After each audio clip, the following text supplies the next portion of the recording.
Insellmilkom u nistedinkom għat-tielet riflessjoni mis-sensiela Kwarta mal-Kelma, sensiela li permezz tagħha qed nimmeditaw ftit il-Vanġeli tal-qawmien ta' Ġesu minn bejn l-imwiet, il-Vanġeli li jippreżentawna id-derjiet ta' Ġesu irxost lid-dixxipli tiegħu lil Marija ta' Magdala u lin-nisa l-oħra. Fl-ewwel żewġ kwartiet mal-kelma immeditajna ftit fuq il-Vanġelu skont San Mattew, ekku, illum u fir-riflessjoni li jmiss sejrin nimmeditaw fuq żewġ siltiet meħuda mill-għeluq tal-Vanġelu skont San Mark. Imma bħalma nagħmlu dejjem ejjew nibdew billi nagħmlu talba xkejkna billi nitolbu l-għerf u l-għarfien tal-kelma tal-mulej għarfien li jsir mhux biss talba imma anke ħajja. Missier għatini l-għarfien tal-Iskrittura mqazza. Femni permezz tagħha il-ġmiel ta' mħabbtek li tmexxi mhux biss poplu wieħed imma l-bnedmin kollha lejk u lejn Kristu ibnek. Għamel li bħal Marija u l-qaddisin l-ispirtu tiegħek ibiddel l-għarfien f'talba kontinwa u nikbru fl-għarfien tal-kelma biex insiru tassew dixxipli tal-għerf qaddis tiegħek. Amen. Ekku tradizzjonalment meta nitkellmu mill-Vanġelu dejjem qiegħdu fl-ewwel post lil Mattew u mbagħad lil Mark u mbagħad lil Luqa, dawn it-tlieta jissejħu Vanġeli sinottiċi, kelma li tfisser li jixbħu f'diversi partijiet lil xulxin, u mbagħad ir-raba' Vanġelu huwa l-Vanġelu skont San Ġwan. Tfakkarni f'taqbila bl-Ingliż li konna tallimna li l-ġenituri tagħna għallmuna meta konna tfal u fl-istess ħin għallmuna s-sekwenza tal-Vanġeli. Matthew, Mark, Luke and John, kiss the bed that I lie on. Mbagħad kienet kompli, ovvjament. Aħna meditajna ftit fuq żewġ siltiet mill-Vanġelu skont San Mattew, ejjew naqbdu issa żewġ siltiet mill-Vanġelu skont San Mark. Illum nixtieq nimmedita magħkom fuq il-kapitlu 16 ta' San Mark mill-ewwel vers sa 8 vers. Ekku, l-istudjużi tal-Vanġelu ta' San Mark jgħidulna li dan huwa din is-silta hija l-konklużjoni oriġinali tal-Vanġelu skont San Mark. Is-silta illi sejrin nirriflettu fuqha darb'oħra jekk Alla jrid hija żieda li saret lill-Vanġelu. Probabilment żieda li saret xi ftit snin wara li nkiteb il-Vanġelu skont San Mark fejn awtur ieħor, awtur sagru, forsi anke xi dixxiplu ta' San Mark rid iżid it-tradizzjonijiet ħajjin oħra tal-Knisja tal-bidu rigward id-dera ta' Ġesu lil Marija minn Magdala kif ukoll l-aħħar dera ta' Ġesu li fiha Ġesu jagħti l-mandat lill-Apostli biex ixandru l-Vanġelu kullimkien. Ejjew nippuntaw subajna llum u naqraw il-konklużjoni allura oriġinali tal-Vanġelu skont San Mark. Isimgħu x'jikteb Marku. Meta għadda s-sibt, Marija ta' Magdala, Marija Ġagbu u Salomi xtraw xi fwejjaħ biex imorru jidilkuh bihom. U kmieni ħafna fl-ewwel jum tal-ġimgħa kif telet ix-xemx marru ħdejn il-qabar. U bdew jgħidu lil xulxin min se jgerbibna il-ġebla mid-daħla tal-qabar. Iżda meta ħarsu raw li l-ġebla kienet imresqa fil-ġenb. Kienet ġebla kbira ħafna.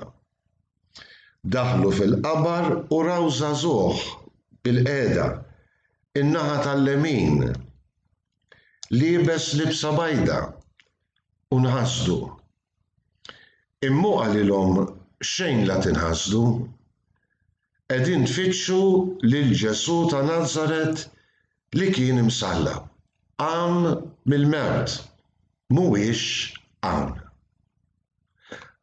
Araw il-post fejn kienu qegħduh. Imma morru ngħidu lid-dixxipli tiegħu u lil Pietru li hu sejjer fil-Galilija qabilkom. Taraw hemmhekk kif kien qalilkom. Huma ħarġu l-barra u tbiedu b'ġirja waħda mill-qabar għax kellhom roda fuqhom u baqgħu imbelħin bil-biża'. U ma qalu xejn lil ħadd għax beżgħu.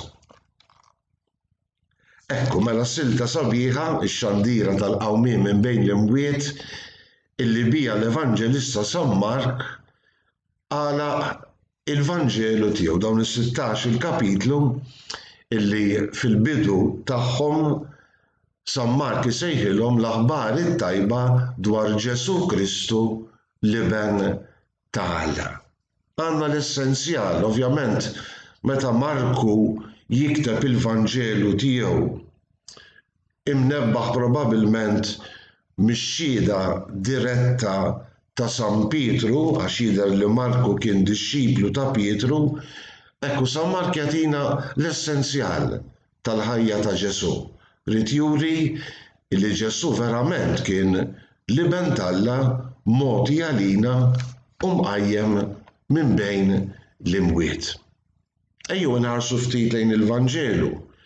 Kien għadda s-sibt niftakru li Ġesu ġie mislub imut u jiġi midfun il-ġimgħa wara nofsinhar minħabba l-għaġla minħabba l-festa tal-Għid Ġesu jiġi midfun malajr u allura il-qraba tiegħu in-nisa li kienu jħobbuh ma kellhomx ċans jidilku il-ġisem ta' Ġesu kif kienet konswetudni f'dak iż-żmien. Ovvjament id-dlik bi fwejjaħ aromatiċi kien isir biex kemm jista' jkun il-ġisem ma jintinx mal-ewwel. Ekku San Mark jgħidilna illi kmieni filgħodu qegħdin il-ħadd filgħodu kmieni għal darbtej insisti li kien kmieni u kmieni ħafna fl-ewwel jum tal-ġimgħa kif telet ix-xemx li kieku kellna nikkalkulaw b'xi mod konna ngħidu kien is-sitta ta' filgħodu.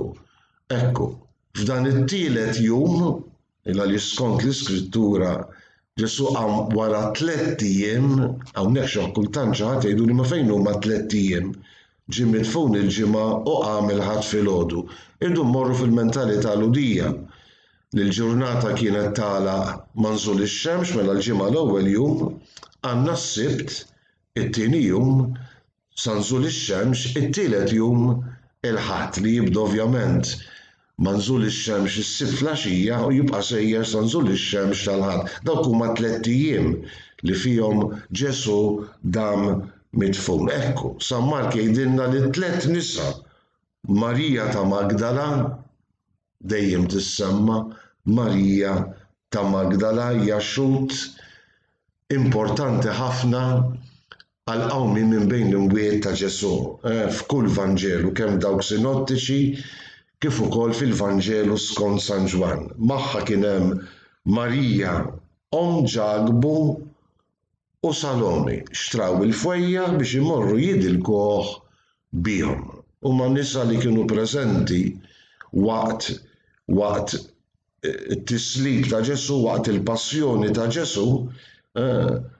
U San Mark jgħidilna li Marija ta' Magdala u Marija om Ġose meta Ġesu indifen għadu jaraw kollox mill-bogħod. Allura kienu jafu fejn hu l-qabar u marru biex jidilku l-ġisem ta' Ġesu.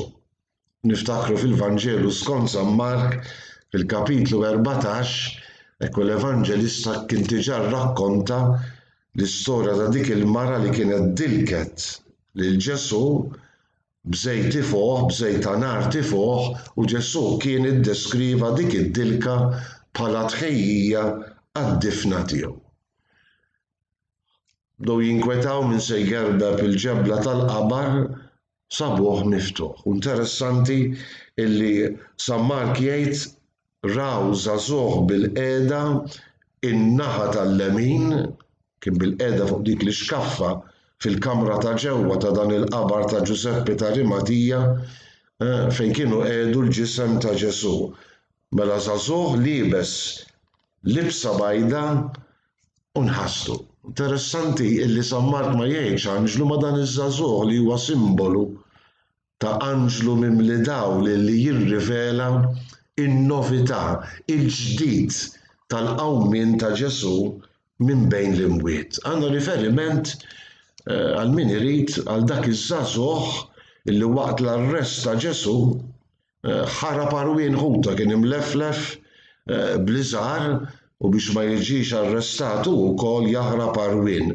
Min jaf min kien? Hemm min jgħid li kien San Mark, hemm min jgħid li dak iż-żagħżugħ li ħarab arwien kien simbolu tal-Kristu li kellu jitneżża minn kollox waqt il-passjoni tiegħu.